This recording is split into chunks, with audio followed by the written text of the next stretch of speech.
반갑습니다.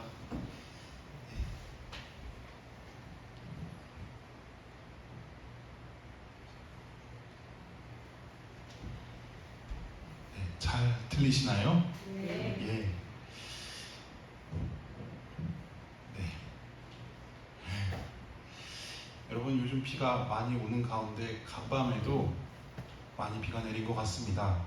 계속되는 재난 문자 소리에 피해를 입은 분들은 없는지 자면서도 고민이 많이 되었습니다. 여러분은 간밤에 별거 없으셨습니까? 네. 예. 주님께서 여러분들을 보호해 주시며 함께 해주셨음을 믿습니다. 네. 오늘 이 자리에서 여러분들을 만나 뵙게 되어서 저는 얼마나 기뻤는지 모릅니다. 제가 지난 5월에 근무하고 있었던 교단 총회 세계 선교부에서 출장을 나오게 되었었는데요. 그때 잠깐 시간이 되어서 정말 오랜만에 신학교 시절에 함께 공부했던 우리 오 목사님을 잠시 뵙고 이야기를 나누었습니다.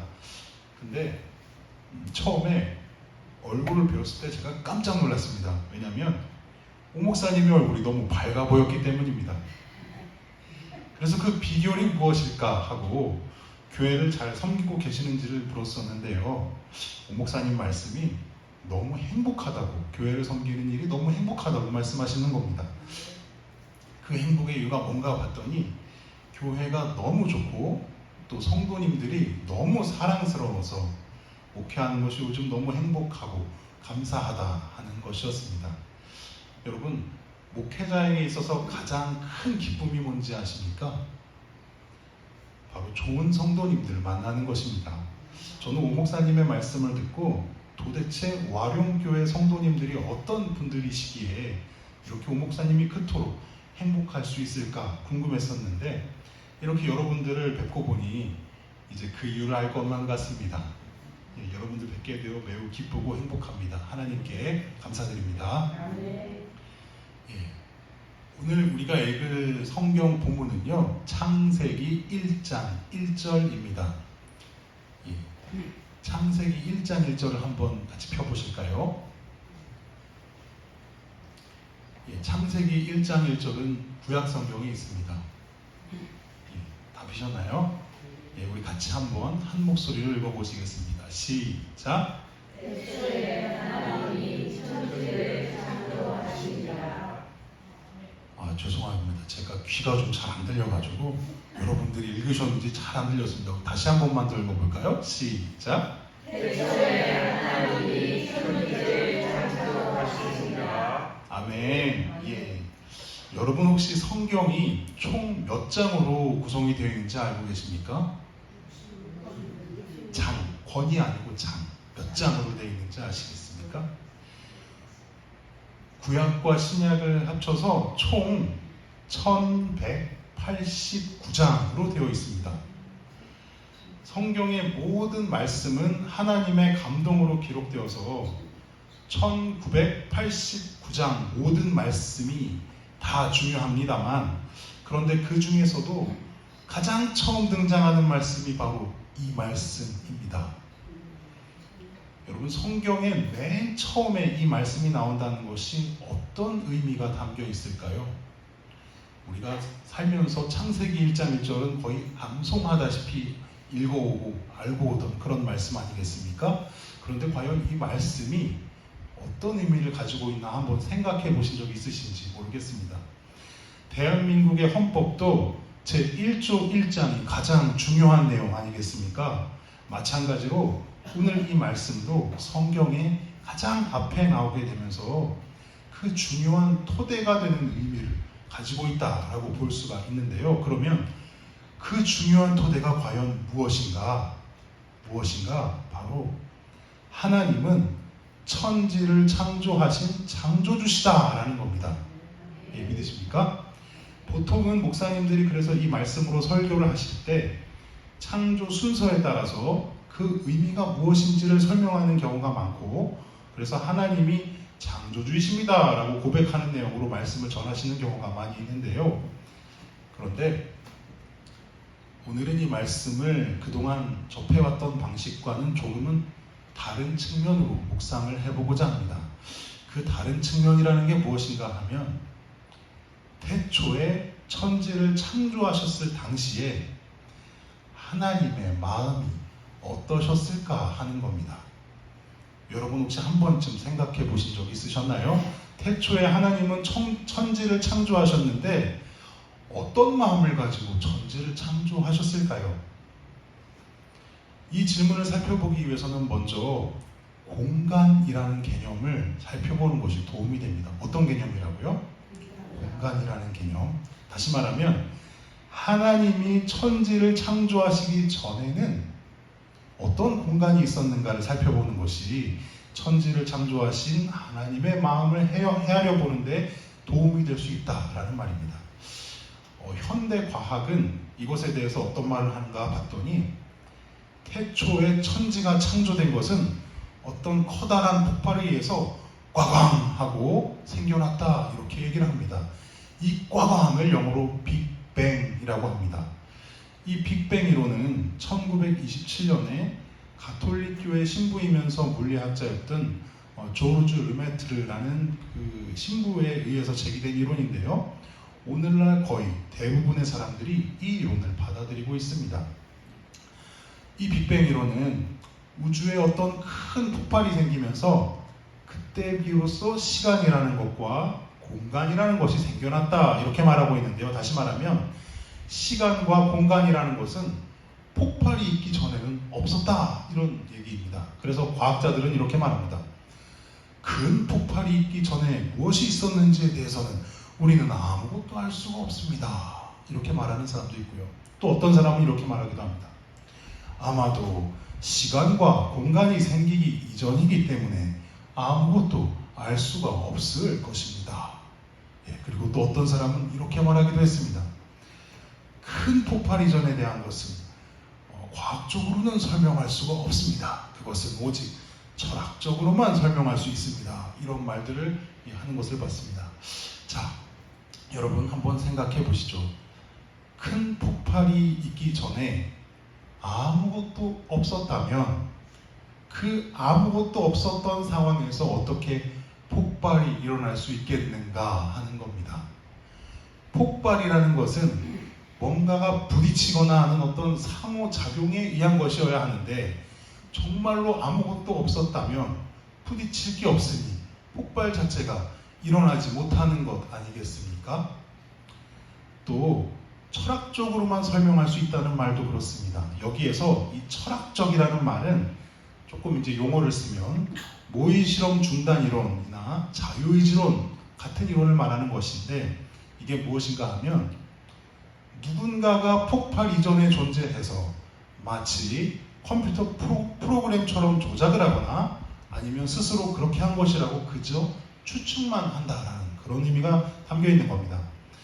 결국 과학이나 철학은 창조 이전에 무엇이 있었는가에 대한 질문에 적절한 답을 줄 수가 없다라는 것입니다. 그리고 이 과학이나 철학으로 문제를 접근할 때 도달하게 되는 것은 우리는 아무것도 알 수가 없습니다 라는 사실과 함께 그 무지함으로부터 오는 이 세상에 대한 공허함과 무의미함만 남게 된다는 것입니다.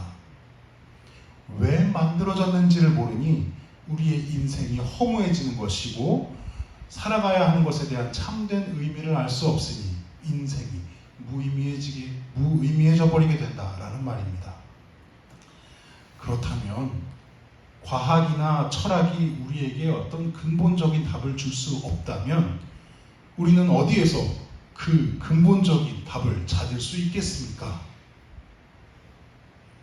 바로 하나님의 말씀이죠. 자, 그러면 맨 처음에 하늘과 땅이 있기 전에는 과연 무엇이 있었을까 하는 질문을 오늘 우리 하나님 말씀을 통해서 다시 한번 살펴보겠습니다. 오늘 본문 말씀을 다시 한번 읽어볼까요? 시작! 태초에 하나님이 천지를 창조하시니라. 여러분 이 말씀해 보니까요, 태초보다 먼저 계신 분이 있었습니다. 누구실까요? 네, 바로 하나님이 계셨던 겁니다. 창세 전에는 아까 제가 공간이라는 개념이 중요하다고 말씀드렸죠. 창세 전에는 어떤 공간이 있었나 봤더니 하나님밖에 없었던 공간이 있었던 겁니다. 그렇다면 하늘과 땅이 만들어지기 전에 있었던 공간은 어떤 공간이었는가? 바로 하나님으로만 가득 찬 공간이었던 겁니다. 그러면 하나님만으로 가득 차 있던 공간에서 천지를 창조하셨다라는 말이 무슨 뜻인가? 하나님으로만 가득 찼던 공간에서 우리를 위해 작은 공간을 떼어내 주셨다라는 뜻입니다. 아, 그렇구나. 하나님이 우리를 위해서 공간을 떼어내 주셨구나. 그래서 우리가 이 공간에 존재할 수 있게 된 거구나. 이 사실이 정말로 중요한 겁니다. 왜 중요한 걸까요? 왜냐하면 하나님이 공간을 떼어내 주셨다는 말은 고통을 감당하시기로 작정하셨다는 의미가 담겨있기 때문입니다. 자, 그럼 한번 생각해 보시죠. 공간이 좁아지는 것과 고통이 무슨 관계가 있는 것일까요? 예를 한번 들어보겠습니다. 죄를 지은 사람이 가는 곳이 있죠? 어디일까요? 예, 바로 감옥입니다. 감옥은 공간이 좁죠. 수감된 사람들은 그 좁은 공간에서 살아가야 합니다. 그동안에는 넓은 공간을 마음껏 누리다가 이제 작은 감옥에 들어가니 얼마나 갑갑할까요? 공간이 좁아지니 가고 싶은 곳도 가지 못하고 먹고 싶은 것도 먹지 못하고 만나고 싶은 사람도 만나지 못합니다. 전에는 하고 싶은 것을 다 할 수 있었지만 감옥에서는 그렇지가 못하죠. 돈이 있어도 하고 싶은 것을 할 수가 없고 시간이 있어도 할 수가 없습니다. 바로 그것이 고통이라는 겁니다. 이 좁은 공간에서 모든 능력과 자유가 철저하게 제한되는 고통인 것이죠. 여러분, 백상아리 아십니까?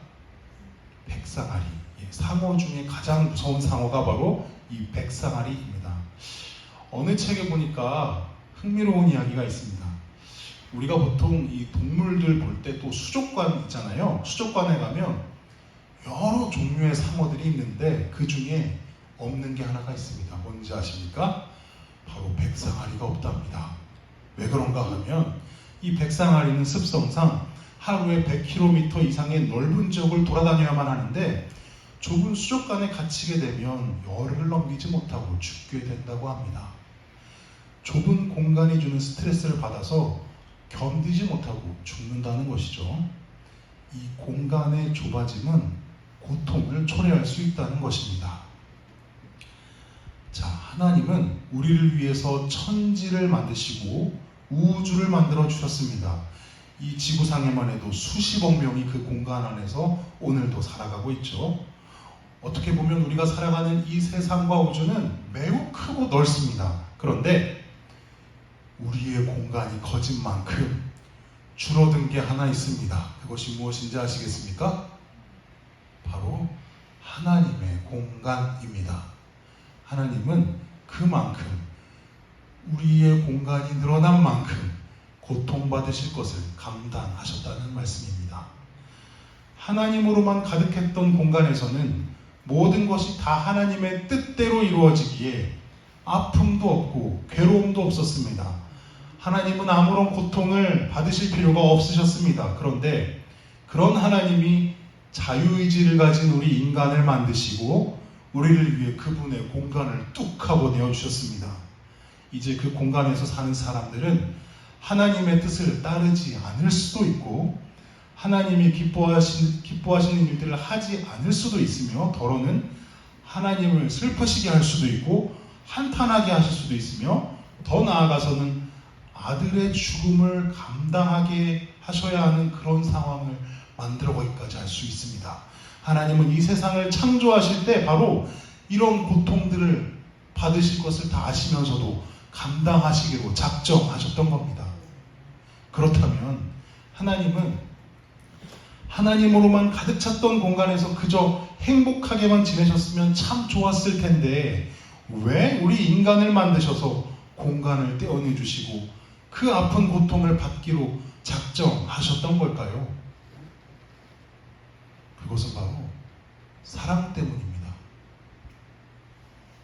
하나님은 우리를 향해서 태초에 천지를 창조하실 때 이런 마음을 가지고 계셨던 것 같습니다.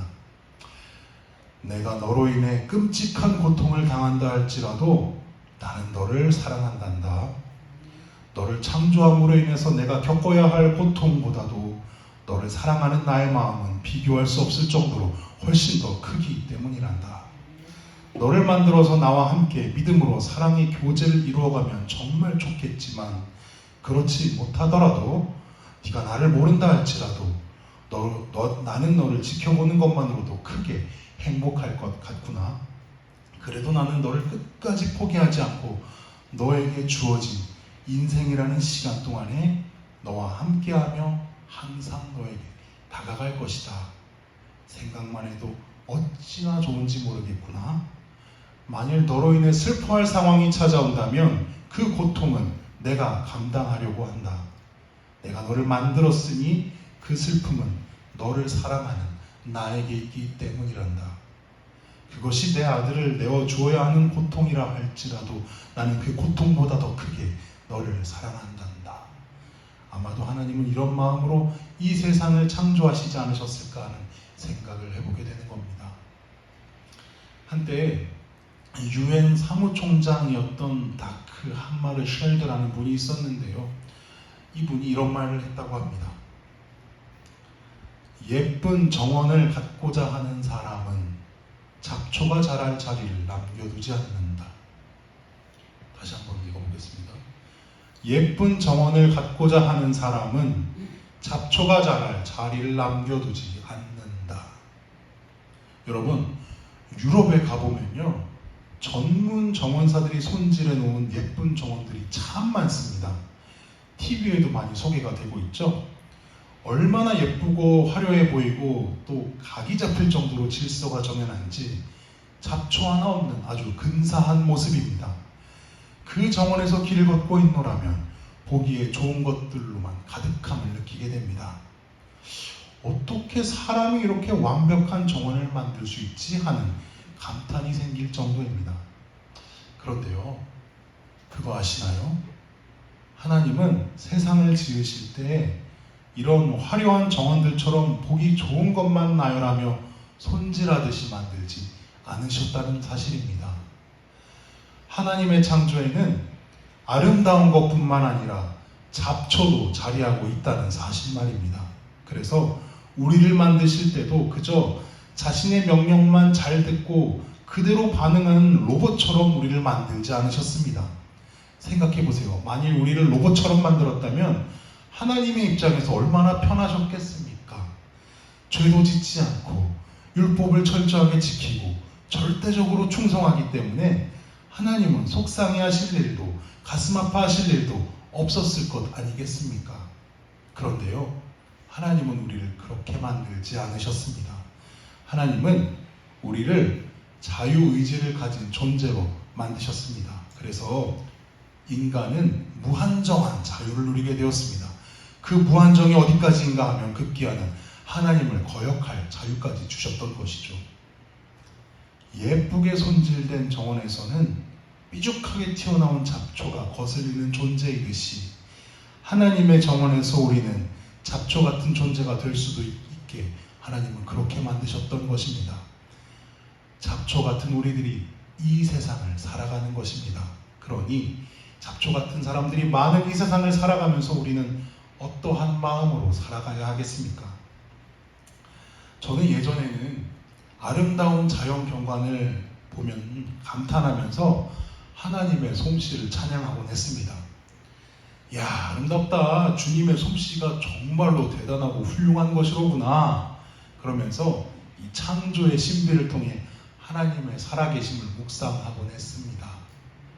그런데요, 요즘은 아름다운 자연 경관보다 일상적인 것을 보면서 하나님을 묵상하게 될 때가 더 많이 있습니다. 걸어가다 보면 풀 한 포기, 잡초 한 줄기, 산지길 옆에서 응가를 하는 작은 강아지, 냄새나는 쓰레기 더미를 어슬렁거리는 길고양이, 그리고 분명 눈으로는 보이지 않았는데 어디에선가 날아와서 나의 피를 먹고 도망가는 모기 같은 것들 말입니다. 그러면서 생각하는 겁니다. 아, 하나님은 이런 것들도 만드셨구나. 조금 더 구체적으로 말해볼까요? 직장이나 일터에서 힘들게 일을 하고 피곤한 몸으로 집에 가면 이 나라는 존재를 찾아 달려드는 또 다른 존재가 기다리고 있습니다. 낮 동안 피곤하게 일했으니 이제는 집에서 하고 싶은 것을 다 할 수 있는 전능함을 좀 발휘해보고 싶은데, 나를 기다리는 이 존재 앞에서는 그저 그것이 한낱 무능함으로 바뀌어 버리게 됩니다. 아빠 놀아줘, 아빠 업어줘, 아빠 놀이터 같이 가, 아빠 나 목마 태워줘.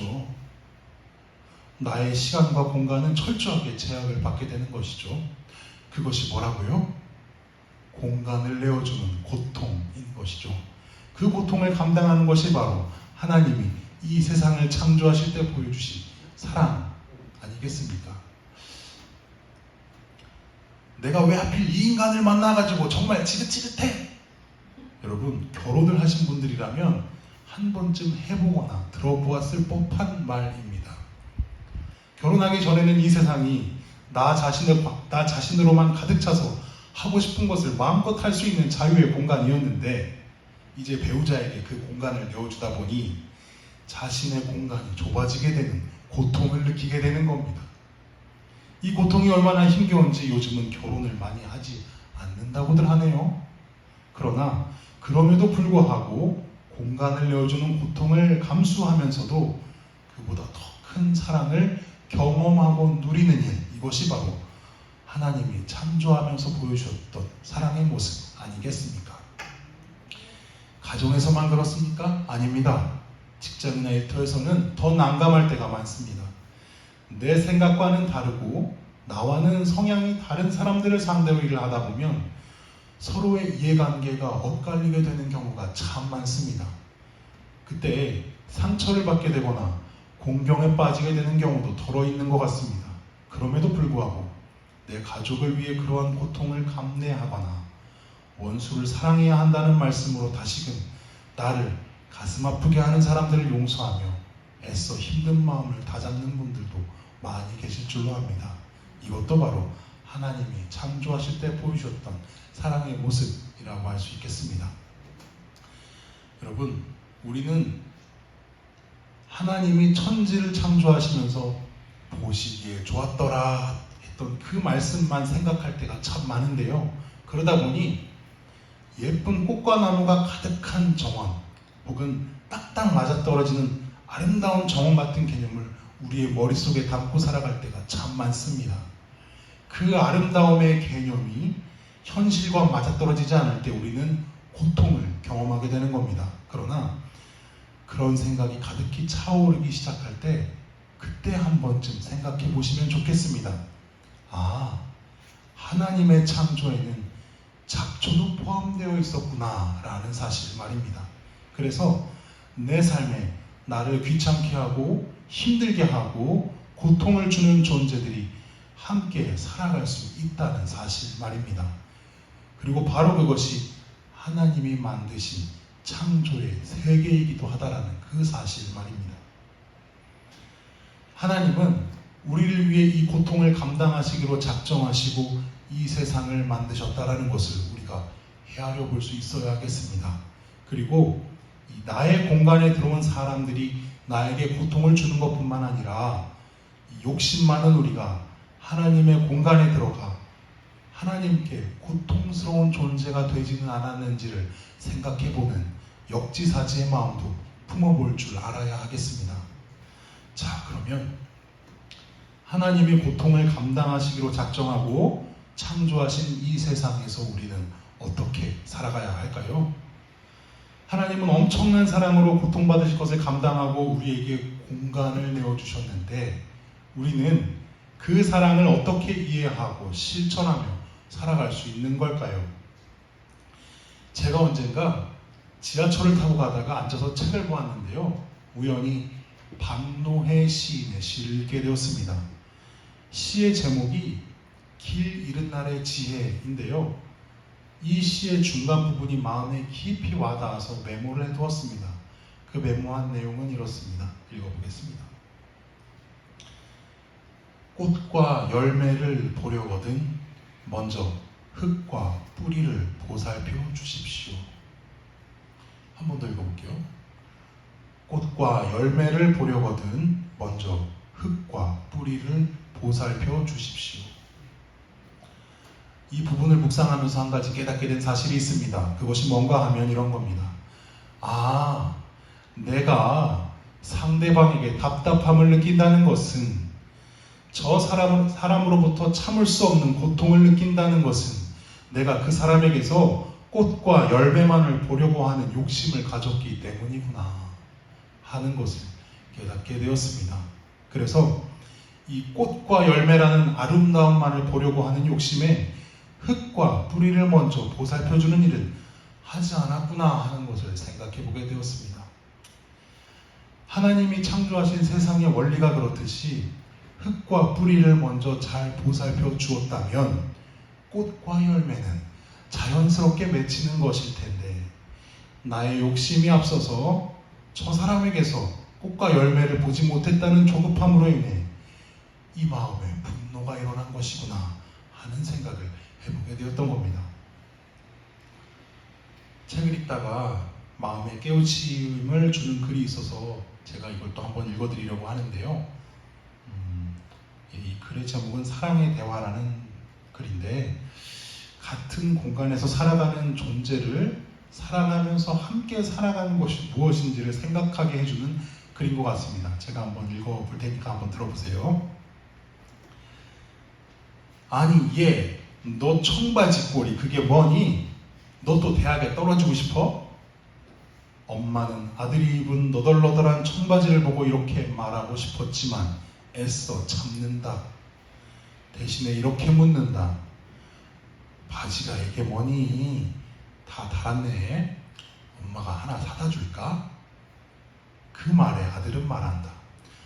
아니요, 괜찮아요. 요즘 이거 유행하는 스타일이거든요. 아, 대신 엄마 저 파마하게 돈 좀 주세요. 앞머리가 자꾸 흘러내려서 돈 좀 주세요.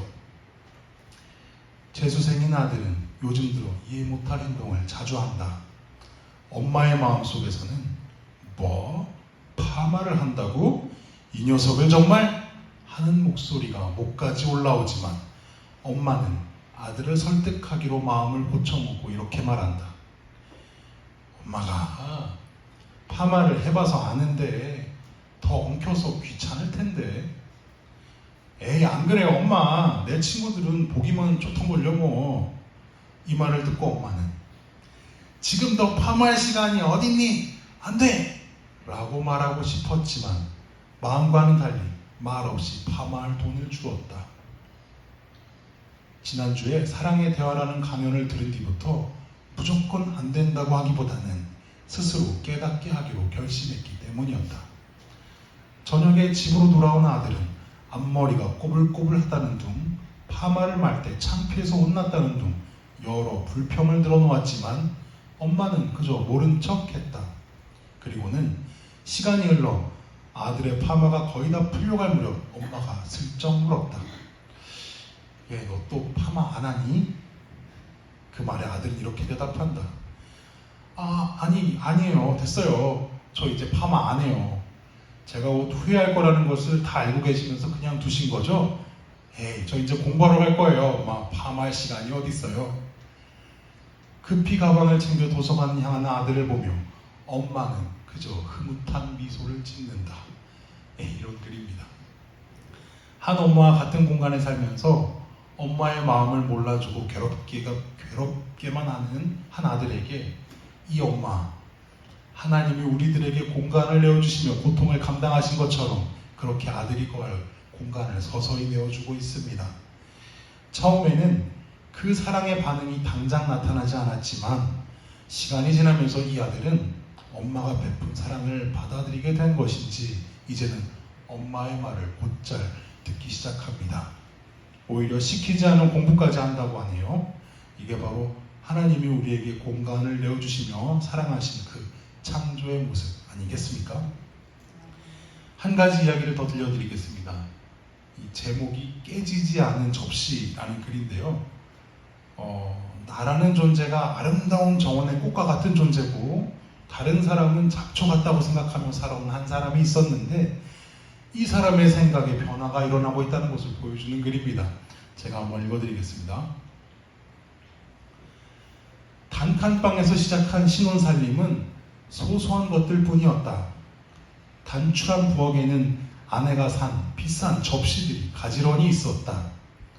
퇴근길에 행상에게 100만 원 넘게 주고 샀단다.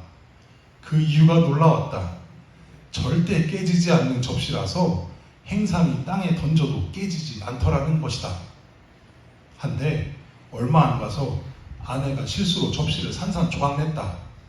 나는 아내의 순진함을 타박했다. 며칠 전 접시 하나가 시선을 끌었다. 단칸방 부엌에서 보았던 그 접시였다.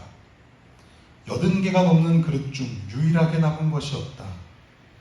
신혼 때 장만한 모든 살림이 곁을 떠나갔지만 그 접시는 여전했다. 무려 23년 동안. 나는 이 접시 아직 있네 라고 말하니 아내는 계속 쓰던 건데 뭘 그래 라며 부산을 떠는 나와는 다르게 시큰둥했다. 나는 접시를 판 행상을 얼마나 욕했는지 모른다. 그런데 돌이켜보면 결혼 전에 거짓말한 사람은 그 사람만이 아니었다. 장모님, 이 사람 절대 마음고생 안 시키겠습니다. 결혼 승낙을 받으러 가서 내가 한 말이었다. 얼마나 지키지 못했던가. 평소에는 내색 않는 아내도 화가 나면 그간 상처받는 일을 한바탕 쏟아붓는다. 이를 핑계로 첫째와 둘째를 낳을 때 곁에 없었던 것, 아이를 셋이나 두고도 육아에 무심했던 것, 시댁과의 갈등, 실직, 사업 실패, 집에 압류가 들어와 길거리로 쫓겨난 것 등등. 순진한 아내는 나의 거짓말에 속아 결혼하고 23년간 변함없이 사랑을 했다. 아직도 쓰고 있는 접시처럼. 아내가 말했다. 이거 하나 남았는데 잘 놓을까? 나는 말했다. 그동안 끄떡 없었는데 깨지겠어? 이거 절대 안 깨진다니까. 그러고는 여느 때보다 깨끗이 씻은 접시를 아내 몰래 천장 높은 곳에 놓았다. 절대 깨지지 않는다는 말을 이루기 위해 소중히 간직하고 싶었기 때문이었다. 라는 글입니다. 신혼 때 접시를 팔았던 이 행상을 마음속으로 욕하고 또 그런 접시를 사와서 아내를 타박했던 남자가 있었는데요.